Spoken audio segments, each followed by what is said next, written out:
They called me unmarriageable, and after 12 rejections in 4 years, I started to believe them. My name is Eleanor Whitmore. I am 22 years old, and my legs have been useless since I was 8, the result of a riding accident that broke my spine and left me dependent on a wheelchair my father commissioned from a craftsman in Richmond. But it wasn't the wheelchair that made me unmarriageable in Virginia society of 1856. It was what the wheelchair represented: damaged goods, a burden, a woman who couldn't fulfill the most basic expectation of Southern womanhood, standing beside her husband at social functions, bearing children without complications, managing a household on her feet. 12 men, 12 proposals, my father arranged. 12 rejections that grew progressively more brutal as my reputation as the crippled Whitmore girl spread through Virginia's planter class. But this story isn't about my disability. It's about how my father's desperate solution, giving me to an enslaved man called the Brute, became the greatest love story I would ever know, and how a society that saw me as worthless and him as property was proven catastrophically wrong about both of us. Let me take you back to March of 1856, to the moment my father made a decision that would change 3 lives forever. Whitmore Estate sits in the Piedmont region of Virginia, 20 miles west of Charlottesville, where rolling hills meet dense forests and tobacco fields stretch toward the Blue Ridge Mountains. 5,000 acres of prime farmland, 200 enslaved people, and a house my grandfather built in 1790. 2 stories of red brick with white columns, crystal chandeliers imported from France, and enough rooms that I could go days without seeing my father if we both tried. I was born here in 1834, the only child of Colonel Richard Whitmore and his wife Catherine. My mother died 3 days after my birth from childbed fever, leaving my father with an infant daughter and no interest in remarrying. He raised me with a combination of distant affection and practical determination. I was educated beyond what most Southern girls received, taught to read Greek and Latin, to calculate figures, to discuss philosophy and politics. He'd intended to marry me well, to use my education as an asset that would attract a wealthy, intelligent husband. Then came the riding accident.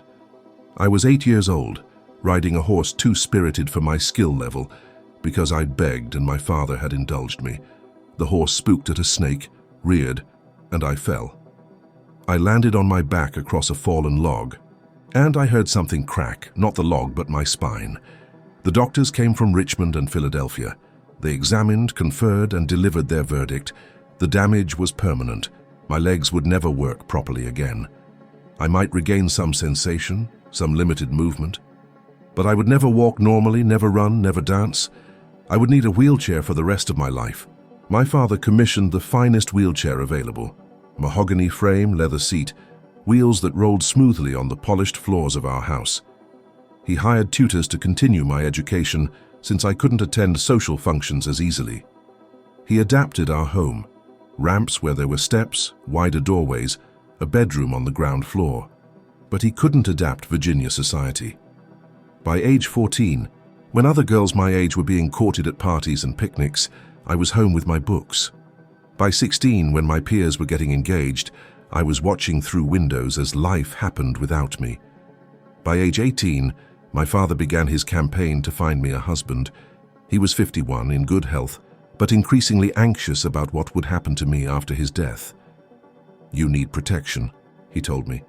"You need someone to care for you, to manage the estate, to ensure you're secure." "I can manage the estate," I said. "You've taught me enough about business and farming." "Eleanor," his voice was gentle but firm, "you know that's not how society works.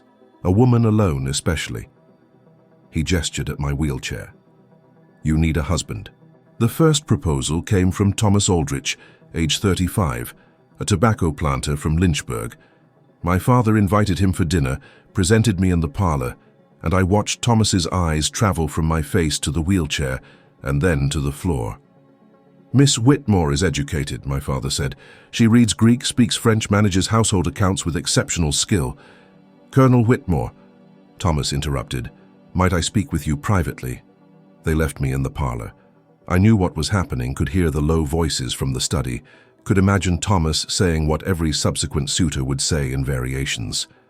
My father returned alone. Mr. Aldrich has declined. He feels the situation isn't suitable.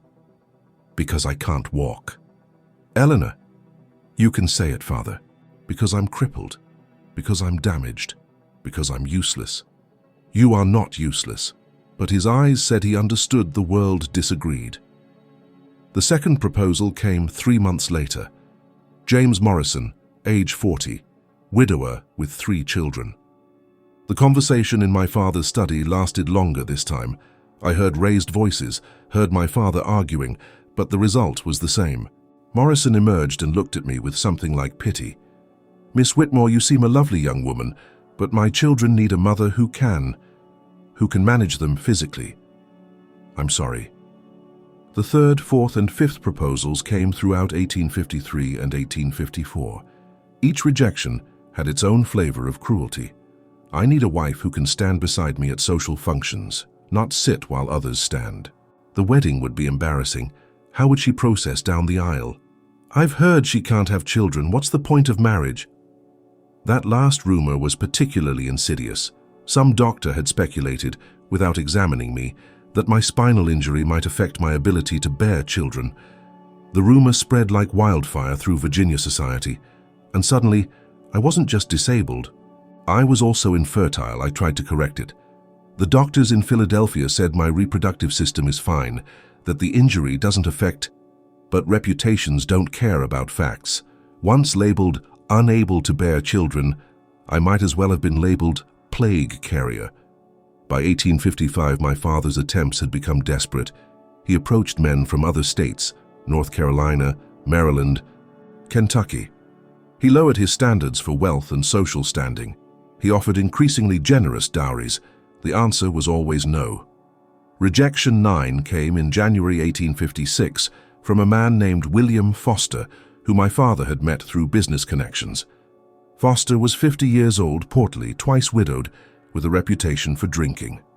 My father was offering him $5, shares and a third of our estate's annual profits. Foster toured our property, met with my father's lawyer, examined the financial arrangements. Then he met me. "Can you sew?" he asked. "No, sir. My hands have limited dexterity." "Can you cook?" "I've never learned. We have kitchen staff." "Can you manage servants?" "I can direct household operations from my chair." He turned to my father. "Colonel, your daughter is charming, but I need a wife who can perform wifely duties. This situation is untenable." After Foster left, I found my father in his study, staring at the wall, a glass of bourbon in his hand. "Father, you can stop. I don't need 12 proposals, Eleanor." His voice was flat, defeated. "I've arranged 12 proposals in 4 years. Every single man has declined.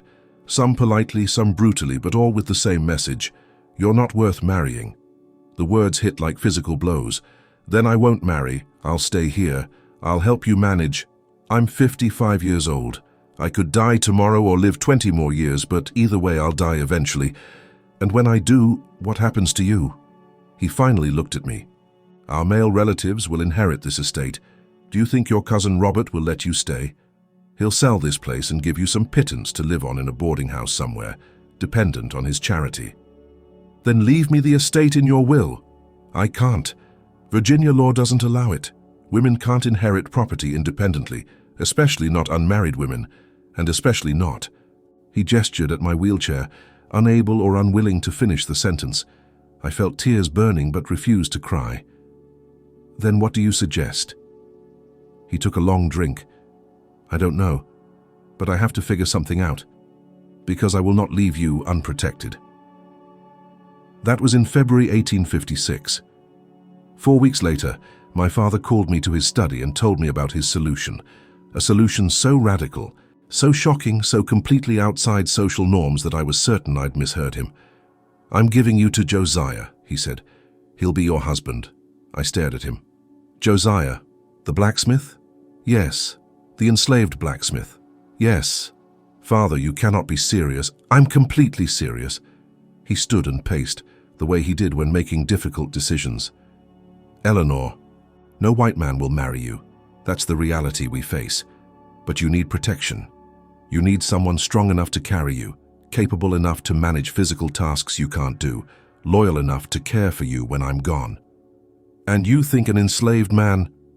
Josiah is the strongest man on this estate. He's intelligent, healthy, and by all accounts gentle despite his size. He'll protect you. He'll provide for you. And he won't abandon you because he's bound to you by law. The logic was horrifying. Father, this is not how... I know it's unconventional. I know society will condemn it. But society has already condemned you, Eleanor. 12 men looked at you and decided you weren't worth marrying. So I'm done caring what society thinks. I'm arranging protection for my daughter using the resources available to me.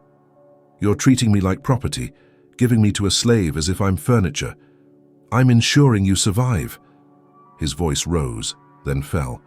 Eleanor, I've spent 4 years trying to find you a husband through proper channels. It's failed, so now I'm trying something else. If it makes you feel better, I'll tell you this. I've observed Josiah for years. He's never been violent. He's never been cruel. He reads. Yes, I know he's not supposed to, but I've seen him. He's smart and capable and everything you need in a protector. I tried to process this. My father wanted me to marry, or whatever passed for marriage when one party was enslaved, a man I'd barely spoken to, a man society called property, a man known as the brute because of his immense size. Have you asked Josiah? Not yet, I wanted to tell you first. And if I refuse? My father's face was ancient, exhausted. Then I'll keep trying to find a white husband, and we'll both know I'm going to fail, and you'll spend your life in boarding houses after I die, dependent on relatives who don't want you. It was the bleakest possible presentation of my future, and as much as I wanted to rage against it, to insist there had to be another way, I couldn't argue with his logic. No white man wanted me. Society had declared me unmarriageable. My options were accept my father's radical solution or face a future of dependency and vulnerability. Can I meet him first? Actually talk to him? Of course. I'll arrange it tomorrow. That night, I lay in my bed and tried to imagine my future. I'd heard about Josiah. Everyone on the estate knew about the brute. He was enormous, over 7 feet tall, with shoulders like a bull and hands that could bend iron. He worked in the blacksmith shop, making horseshoes and tools and equipment. People were afraid of him. Enslaved people gave him space. White visitors commented on his size with a mixture of fascination and fear. And my father wanted me to marry him. I tried to imagine it. Tried to imagine living with a man I didn't know, a man society considered property, a man who looked like he could break me in half without effort. I tried to imagine him as a husband, as a protector, as the person who would carry me through life after my father died. And I couldn't. I couldn't see past the fear, past the strangeness, past the absolute impossibility of this plan. But as dawn approached and sleep eluded me, one thought crystallized. If I had to choose between a future dependent on relatives who viewed me as a burden, or a future with a man my father trusted to protect me, maybe the radical solution was the only solution. Tomorrow I would meet Josiah, and we would both discover whether my father's desperate plan had any chance of working. They brought Josiah to the house the next morning, and my first thought was, dear God, he's impossibly large.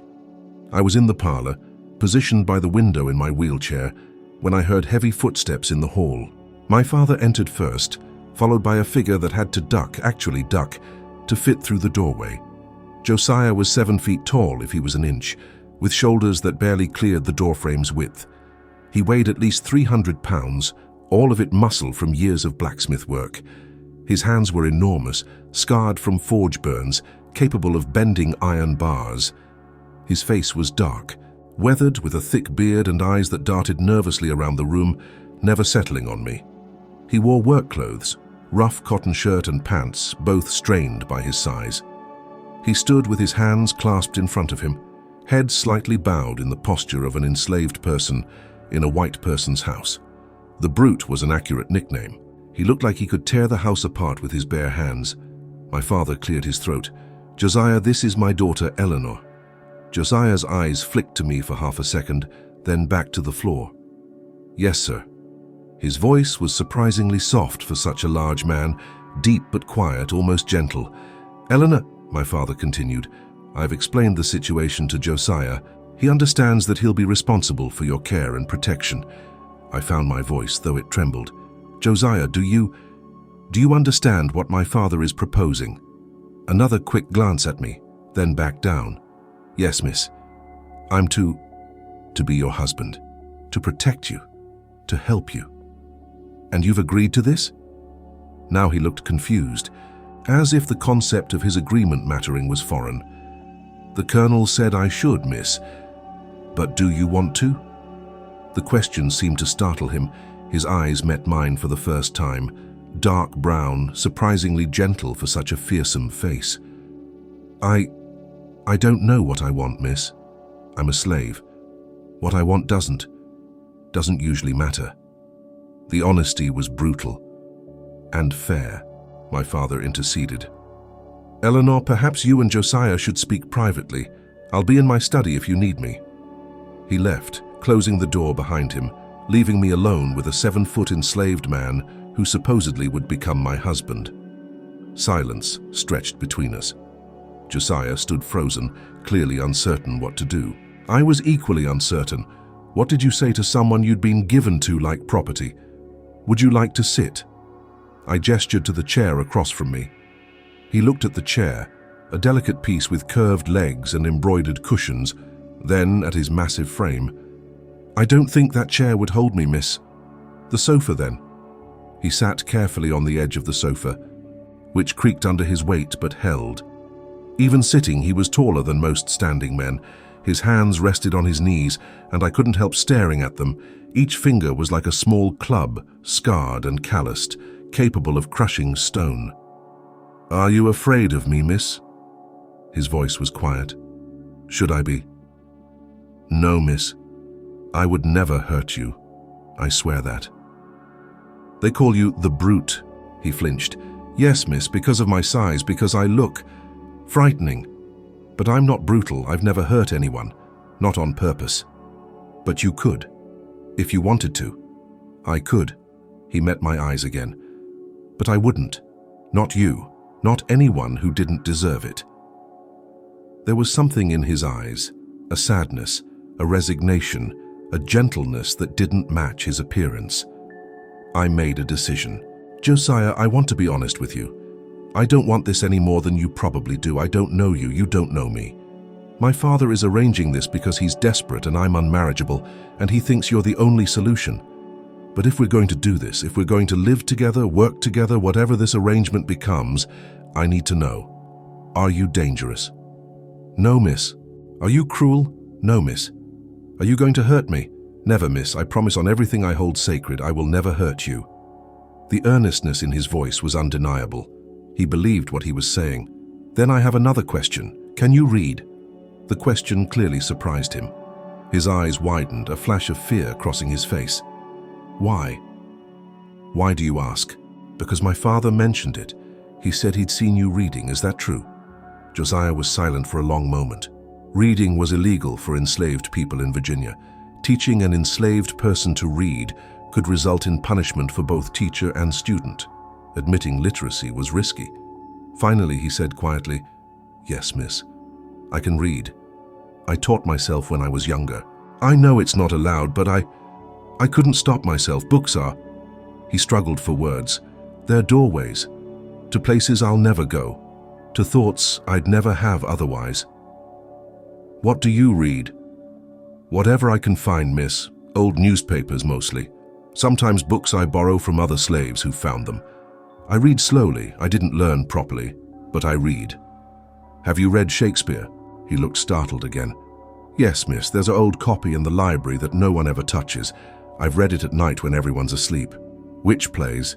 Hamlet, Romeo and Juliet, The Tempest. His voice gained enthusiasm despite himself. The Tempest is my favorite. The idea of Prospero controlling the island with magic, of Ariel wanting freedom, of Caliban being treated as a monster, but maybe being more human than anyone.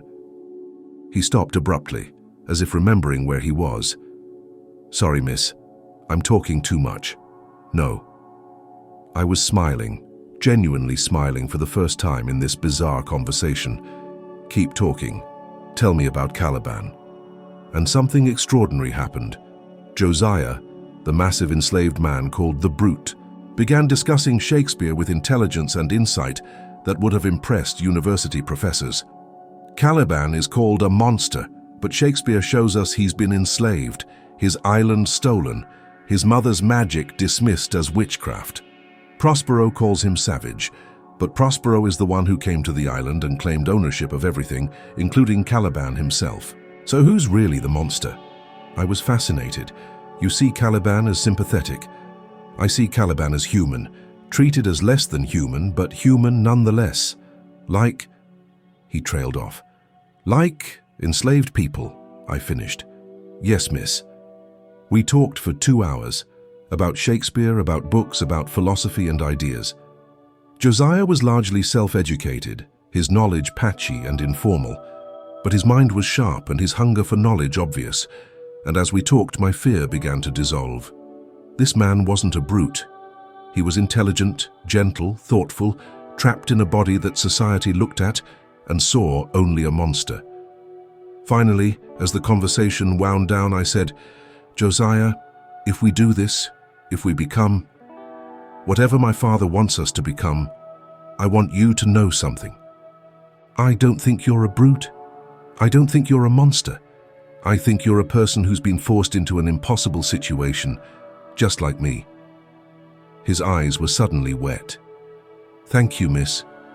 Call me Eleanor. When we're alone, call me Eleanor. I shouldn't, miss. That wouldn't be proper. Nothing about this situation is proper. If we're going to be husband and wife, or whatever this arrangement is, you should use my name. He nodded slowly. Eleanor. My name in his deep, gentle voice sounded like music. Then you should know something too. I don't think you're unmarriageable. I think the men who rejected you were fools. Any man who can't see past a wheelchair to the person inside doesn't deserve you. It was the kindest thing anyone had said to me in 4 years. Will you do this, Josiah? Will you agree to my father's plan? Yes. No hesitation. I'll protect you. I'll care for you. And I'll try. I'll try to be worthy of you. And I'll try to make this bearable for both of us. We sealed the agreement with a handshake, his enormous hand swallowing mine, warm and surprisingly gentle. My father's radical solution suddenly seemed less impossible. If you're moved by Eleanor and Josiah's story and want to see where this unprecedented relationship leads, leave a comment telling us where you're watching from and hit that subscribe button so you don't miss the rest of this incredible journey of two people. Society discarded, finding unexpected love. Now let's continue. The arrangement began formally on April 1st, 1856. My father held a small ceremony, not a wedding in the legal sense, since enslaved people couldn't legally marry, and certainly not a wedding that white society would recognize between a white woman and a black man. But he gathered the household staff, read some Bible verses, and announced that Josiah was now responsible for Eleanor's care and protection. He speaks with my authority regarding Eleanor's welfare, my father told the assembled enslaved people and white overseers. Treat him with the respect that position deserves. A room was prepared for Josiah adjacent to mine, connected by a door but separate, maintaining some pretense of propriety. He moved his few belongings from the slave quarters, some clothes, a few books he'd secretly accumulated, tools from the forge. The first weeks were awkward. We were strangers trying to navigate an impossible situation. I was used to being cared for by female servants. He was used to heavy labor in the forge. Now he was responsible for intimate tasks, helping me dress, carrying me when the wheelchair wouldn't suffice, assisting with personal needs I'd never imagined discussing with a man. But Josiah approached everything with extraordinary gentleness and respect. When he needed to carry me, he would ask permission first. When helping me dress, he would avert his eyes whenever possible. When I needed assistance with private matters, he would maintain my dignity even when the situation was inherently undignified. I know this is uncomfortable, I told him, after a particularly awkward morning. I know you didn't choose this. Neither did you. He was reorganizing my bookshelf. I'd mentioned wanting it in alphabetical order, and he'd taken it upon himself as a project. But we're making it work. Are we? He looked at me. his enormous frame somehow non-threatening as he knelt beside the bookshelf. "Eleanor, I've been enslaved my whole life. I've done backbreaking labor in heat that would kill most men. I've been whipped for mistakes, sold away from family, treated like an ox with a voice. This," he gestured around the comfortable room, "living here, caring for someone who treats me like a human being. Having access to books and conversation, this is not hardship. But you're still enslaved." "Yes, but I'd rather be enslaved here with you than free but alone somewhere else." He returned to the books. "Is that wrong to say?" "I don't think so. I think it's honest." By the end of April, we'd settled into a routine. Mornings, Josiah would help me with morning preparations, then carry me to the breakfast room. After breakfast, he'd return to the forge. My father still needed his blacksmith, while I worked on household accounts and correspondence in the library. Afternoons, Josiah would return, and we'd spend time together. Sometimes I'd watch him work in the forge, fascinated by the way he transformed iron into useful objects. Sometimes he'd read to me. His reading had improved dramatically with access to my father's library and my tutoring. Evenings we'd talk about everything, about his childhood on a different plantation, about his mother who'd been sold away when he was 10, about his dreams of freedom that seemed impossibly distant, and I'd talk about my mother who died when I was born, about the accident that paralyzed me, about feeling trapped in a body that didn't work and a society that didn't want me. We were two discarded people finding solace in each other's company. In May, something shifted. I'd been watching Josiah work at the forge, as had become my habit. He was making a new set of hinges for the barn door, heating iron until it glowed orange, then hammering it into shape with precise strikes. "Do you think I could try?" I asked suddenly. He looked up, surprised. "Try what?" "The forge work, hammering something. Eleanor, it's hot and dangerous and I've never done anything physically demanding in my life because everyone assumes I'm too fragile. But maybe with your help?" He studied me for a long moment, then nodded. "Okay, let me set it up safely." He positioned my wheelchair close to the anvil, heating a small piece of iron until it was workable. He placed it on the anvil, then handed me a lighter hammer, still heavy, but manageable. "Hit right there. Don't worry about strength, just feel the metal moving." I swung. The hammer hit the iron with a weak thunk, barely made an impression. "Again, put your shoulders into it." I swung harder. A slightly better hit. The iron bent marginally. "Good. Again," I hammered, again and again. My arms burned, my shoulders ached, sweat poured down my face. But I was doing physical work, actually shaping metal with my own hands. When the iron cooled, Josiah held up the slightly bent piece. "Your first project. It's not much, but you made it." I was crying and laughing simultaneously. I made something with my hands, with strength. "You're stronger than you think." He set down the iron. "You've always been strong. You just needed the right activity." From that day forward, I spent hours at the forge. Josiah taught me the basics, how to heat metal, how to hammer, how to shape. I wasn't strong enough for heavy work, but I could make small items. Hooks, simple tools, decorative pieces. For the first time in 14 years since my accident, I felt physically capable. My legs didn't work, but my arms and hands did. And in the forge, that was enough. June brought a different revelation. We were in the library one evening. Josiah was reading Keats's poetry aloud. His reading had improved to the point that he could handle more complex texts. His voice was perfect for poetry, deep and resonant, giving weight to every line. "A thing of beauty is a joy forever," he read. "Its loveliness increases, it will never pass into nothingness." "Do you believe that?" I asked. "That beauty is permanent." "I think beauty in memory is permanent. The thing itself might fade, but the memory of beauty lasts." "What's the most beautiful thing you've ever seen?" He was quiet for a moment. "You, yesterday, at the forge, covered in soot, sweating, laughing while you hammered that nail. That was beautiful." My heart skipped. "Josiah, I'm sorry. I shouldn't have..." "No." I rolled my wheelchair closer to where he sat. "Say it again." "You were beautiful. You are beautiful. You've always been beautiful, Eleanor. The wheelchair doesn't change that. The legs that don't work don't change that. You're intelligent and kind and brave and yes, physically beautiful too. The 12 men who rejected me were blind idiots." His voice was fierce now. "They saw a wheelchair and stopped looking. They didn't see you. They didn't see the woman who learned Greek just because she could, who reads philosophy for pleasure, who learned to forge iron despite having legs that don't work.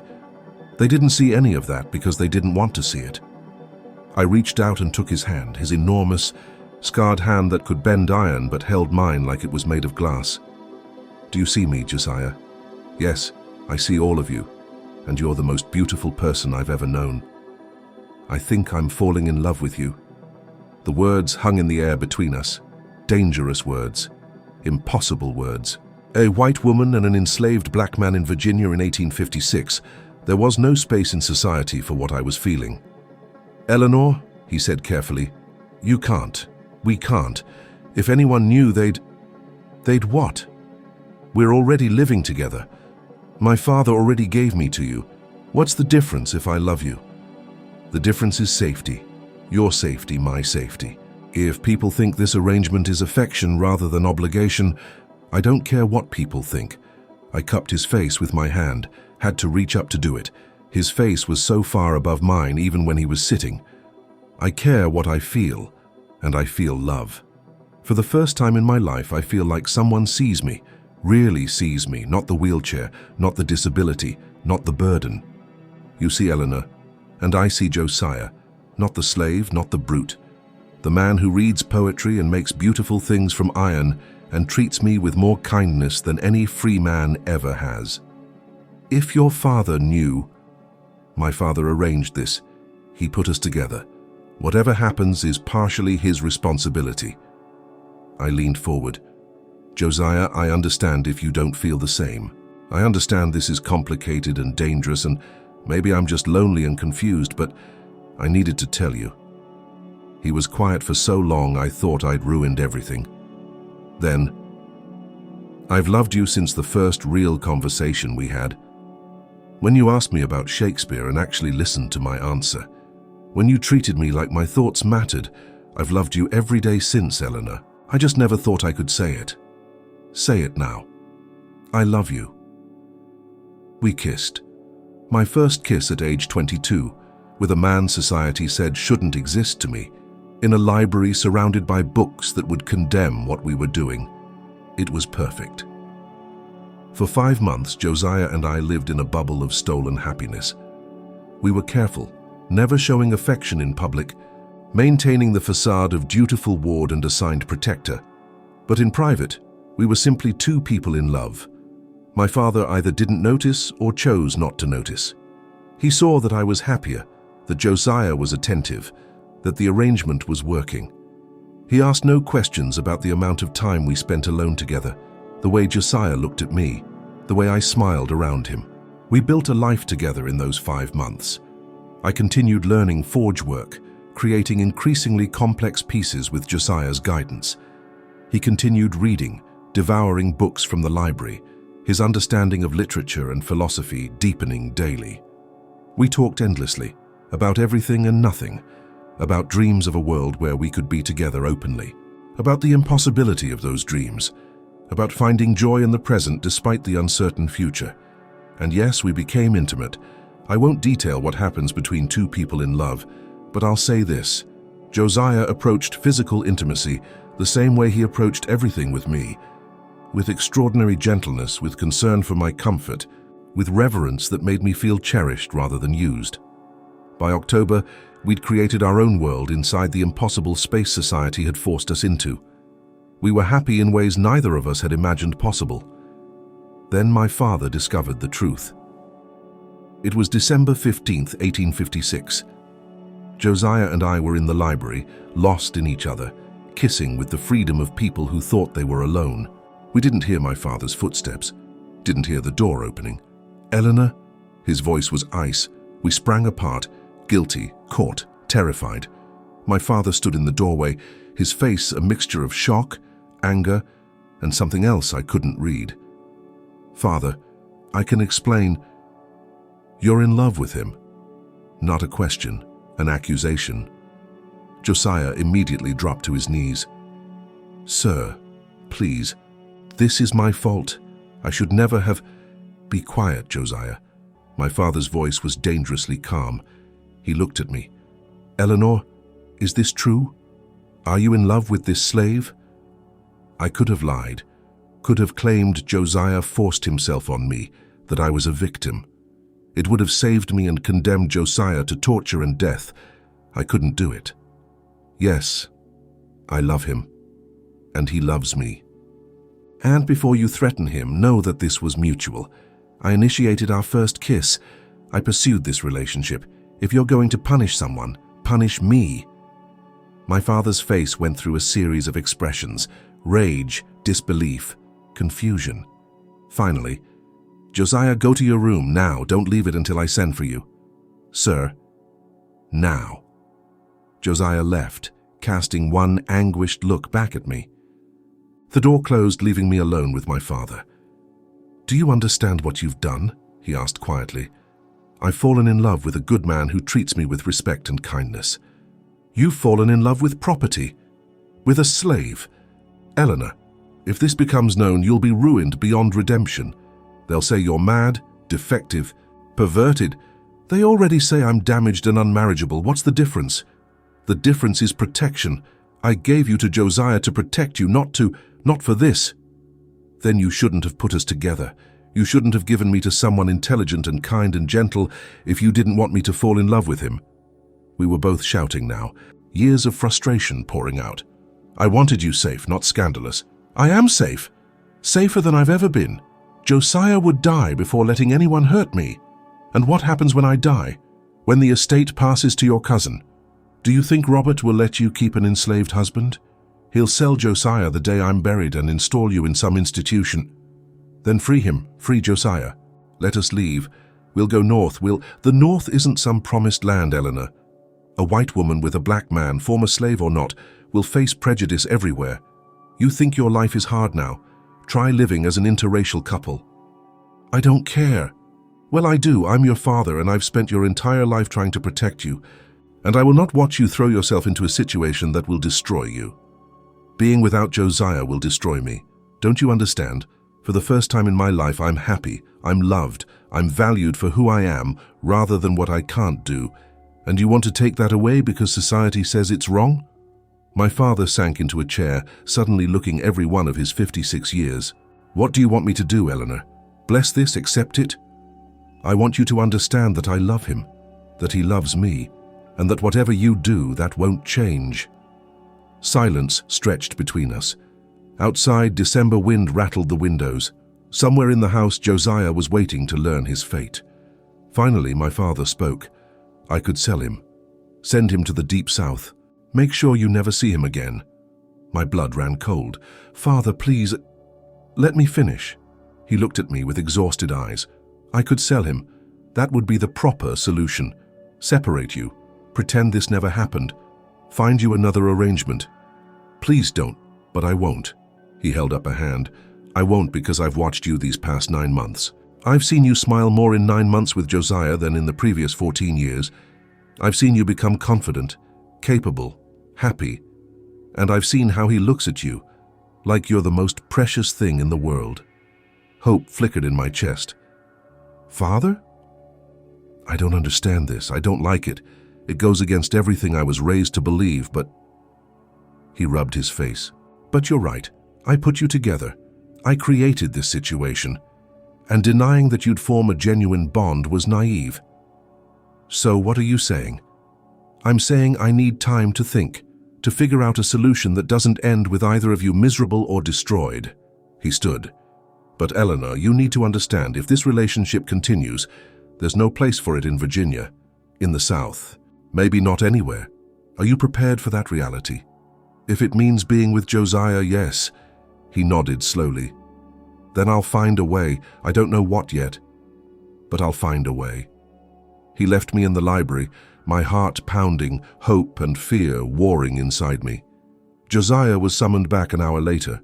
We told him what my father had said, and he collapsed into a chair, overwhelmed. He's not going to sell me. He's not going to sell you. He's going to help us? He said he'd try to find a solution. Josiah put his head in his hands and cried, deep, shaking sobs of relief and disbelief. I held him as best I could from my wheelchair, and we clung to the fragile hope that maybe, somehow, my father would make the impossible possible. My father spent 2 months deliberating, 2 months during which Josiah and I lived in anxious suspension, waiting for his decision. We continued our routines, forge work, reading, conversations, but everything felt temporary, conditional, on whatever solution my father conceived. In late February 1857, he called us both to his study. "I've made my decision," he said without preamble. We sat across from him, me in my wheelchair, Josiah perched on a too small chair, both of us holding hands despite the impropriety. "There's no way to make this work in Virginia, or anywhere in the South. Society won't accept it, and laws actively forbid it. If I keep Josiah here, even as your declared protector, suspicions will grow. Eventually, someone will investigate, and you'll both be destroyed." My heart sank. This sounded like prelude to separation. "So," he continued, "I'm offering you an alternative. Josiah, I'm going to free you, legally, formally, with documents that will stand up in any northern court. Eleanor, I'm going to give you $5,000, enough to establish a new life. And I'm going to provide letters of introduction to abolitionist contacts in Philadelphia who can help you settle there." I couldn't breathe. You're freeing him?" "Yes." "And letting us go north? Together?" "Yes." Josiah made a sound, half sob, half laugh. "Sir, I can't." "You can, and you will." My father's voice was firm but not unkind. "Josiah, you've protected my daughter better than any white man would have. You've made her happy. You've given her confidence and capability I thought she'd lost forever. In return, I'm giving you your freedom and the woman you love." "Father," I whispered, tears streaming, "thank you." "Don't thank me yet. This won't be easy. Philadelphia has abolitionist communities that will accept you, but you'll still face prejudice. Eleanor, as a white woman married to a black man, yes, married, I'm arranging for a proper legal marriage before you leave, you'll be ostracized by many. You'll struggle financially, socially, maybe physically. Are you certain you want this? More certain than I've ever been about anything. Josiah?" Josiah's voice was thick with emotion. "Sir, I'll spend the rest of my life making sure Eleanor never regrets this. I'll protect her, provide for her, love her, I swear it." My father nodded. "Then we proceed. The paperwork for your freedom will take a week. I've already contacted a minister in Richmond who'll perform the marriage ceremony. He's sympathetic to abolitionist causes and won't ask too many questions. You'll leave Virginia as husband and wife, both legally free with money and connections to start fresh." The next week was a whirlwind. My father worked with lawyers to prepare Josiah's freedom papers, documents declaring him a free man, no longer property, able to travel without passes or permission. He arranged our marriage through the sympathetic minister, who performed the ceremony in a small church in Richmond, with only my father and 2 witnesses present. Josiah and I spoke vows in front of God and law. I became Eleanor Whitmore Freeman. I kept both names, honoring my father while embracing my new life. Josiah became Josiah Freeman, a free man married to a free woman. We left Virginia on March 15, 1857, in a private carriage my father arranged. Our belongings fit in 2 trunks: clothes, books, tools from the forge, and the freedom papers Josiah carried like sacred objects. My father embraced me before we left. "Write to me," he said. "Let me know you're safe. Let me know you're happy." "I will." "Father, I know. I love you too, Eleanor. Now go. Build a life. Be happy." Josiah shook my father's hand. "Sir, Protect her, Josiah. That's all I ask. With my life, sir." We traveled north through Virginia, Maryland, and Delaware, each mile taking us further from slavery and toward freedom. Josiah kept expecting someone to stop us, to demand his papers, to challenge our marriage. But the papers were solid, and we crossed into Pennsylvania without incident. Philadelphia in 1857 was a bustling city of 300,000 people. including a large free black community in neighborhoods like Mother Bethel. The abolitionist contacts my father provided helped us find housing in a modest apartment in a neighborhood where interracial couples, while unusual, weren't unheard of. Josiah opened a blacksmith shop with money from my father's gift. His reputation grew quickly. He was skilled, reliable, and his immense size meant he could handle work other smiths couldn't. Within a year, Freeman's Forge was one of the busiest in the district. I managed the business side, keeping accounts, dealing with clients, arranging contracts. My education and my mind, which Virginia society had deemed worthless, became essential to our success. We had our first child in November 1858, a boy we named Thomas after my father's middle name. He was healthy and perfect, and watching Josiah hold our son for the first time, this gentle giant cradling a tiny baby with infinite care, I knew we'd made the right choice. 4 more children followed: William in 1860, Margaret in 1863, James in 1865, and Elizabeth in 1868. We raised them in freedom, taught them to be proud of both their heritages, sent them to schools that accepted black children. And my legs? In 1865, Josiah designed an orthopedic device, metal braces that attached to my legs and connected to a support around my waist. With these braces and crutches, I could stand, could walk, awkwardly but genuinely. For the first time since I was 8 years old, I walked. "You gave me so much," I told Josiah that day, standing in our home with tears streaming down my face. "You gave me love and confidence and children, and now you've literally made me walk." "You always walked, Eleanor." He steadied me as I took shaky steps. "I just gave you different tools." My father visited twice, in 1862 and 1869. He met his grandchildren, saw our home, our business, our life. He saw that we were happy, that his radical solution had worked beyond anyone's expectations. He died in 1870, leaving his estate to my cousin Robert as Virginia law required, but he left me a letter. "My dearest Eleanor, by the time you read this, I'll be gone. I want you to know, giving you to Josiah was the smartest decision I ever made. I thought I was arranging protection. I didn't realize I was arranging love. You were never unmarriageable. Society was too blind to see your worth. Thank God Josiah wasn't. Live well, my daughter. Be happy. You deserve it. Love, Father." Josiah and I lived together in Philadelphia for 38 years. We grew old together, watching our children become adults, welcoming grandchildren, building a legacy from the impossible situation we'd been thrust into. I died on March 15, 1895, 38 years to the day after we'd left Virginia. Pneumonia took me quickly. My last words to Josiah, spoken as he held my hand: "Thank you for seeing me, for loving me, for making me whole."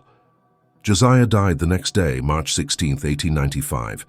The doctor said his heart simply stopped, but our children knew the truth. He couldn't live without me, the way I couldn't have lived without him. We're buried together in Eden Cemetery in Philadelphia, under a shared headstone that reads, "Eleanor and Josiah Freeman, married 1857, died 1895. Love that defied impossibility." Our 5 children all lived successful lives. Thomas became a physician. William became a lawyer who fought for civil rights. Margaret became a teacher who educated thousands of black children. James became an engineer who designed buildings across Philadelphia. Elizabeth became a writer. In 1920, Elizabeth published a book, "My Mother, the Brute and the Love That Changed Everything." It told our story, the white woman society called unmarriageable, the enslaved man society called a brute, and how a desperate father's radical solution created one of the most beautiful love stories of the 19th century. This was the story of Eleanor Whitmore and Josiah Freeman, whose marriage began in March 1857 in Richmond, Virginia, when Colonel Richard Whitmore freed Josiah and arranged his daughter Eleanor's marriage to him before helping them relocate to Philadelphia. Historical records document Josiah's freedom papers, the marriage certificate, and the establishment of Freeman's Forge in Philadelphia in 1857. The couple had 5 children between 1858 and 1868, all documented in Philadelphia birth records. Eleanor's mobility improvement through orthopedic devices is documented in personal letters preserved by the Freeman family. Both died in March 1895, within 1 day of each other, and are buried in Eden Cemetery in Philadelphia. Their daughter Elizabeth Freeman published Against All Odds, the Eleanor and Josiah Freeman story in 1920, which became a significant historical document about interracial marriage and disability in the 19th century. The Freeman family of Philadelphia maintained detailed family records, including Colonel Whitmore's letters and Josiah's Freedom Papers, which were donated to the Historical Society of Pennsylvania in 1965. The story has been studied as an example of both disability rights history and interracial relationship history during the slavery era. The story of Eleanor and Josiah Freeman is one of the most beautiful and radical love stories from the slavery era, a tale of two people society discarded, a desperate father's unprecedented solution, and a love that proved everyone wrong about what was possible. Eleanor was deemed unmarriageable because of her disability. 12 men rejected her before her father made the extraordinary decision to give her to an enslaved man. Josiah was called the Brute because of his size, but beneath that intimidating exterior was a gentle, intelligent man who read Shakespeare in secret and treated Eleanor with more respect than any free man ever had. Their story challenges everything: assumptions about disability, about race, about what makes someone worthy of love. Eleanor wasn't broken because her legs didn't work. She was brilliant, capable, and strong. Josiah wasn't a brute because of his size. He was poetic, thoughtful, and extraordinarily gentle. And Colonel Whitmore's decision, shocking as it was, demonstrated a radical understanding that his daughter needed love and respect more than she needed social approval. He freed Josiah, gave them money and connections, and sent them north to build the life Virginia would never allow. They lived together for 38 years, raised 5 successful children, built a thriving business, and died within a day of each other because their love was so complete that neither could survive without the other. If Eleanor and Josiah's story moves you, if you believe love should transcend social barriers, if you believe people are more than society's labels, if you believe radical solutions sometimes create the most beautiful outcomes, subscribe now to discover more hidden histories that textbooks ignore. These are the stories of people who defied impossible odds and proved that love, intelligence, and human dignity matter more than social conventions. Leave a comment right now. What moves you most about Eleanor and Josiah's story? The father's radical decision? Their unexpected love? The fact that they built a successful life despite every obstacle? Share your thoughts and help keep this powerful narrative alive. Your engagement, comments, subscriptions, shares ensures that stories like Eleanor and Josiah's aren't forgotten, that we remember the complex, beautiful, defiant histories that challenge our assumptions about the past. Subscribe now and join us in preserving these essential narratives of love against impossible odds. Hit subscribe, leave your comment, and prepare for more stories that prove love and human dignity can triumph even in the darkest times.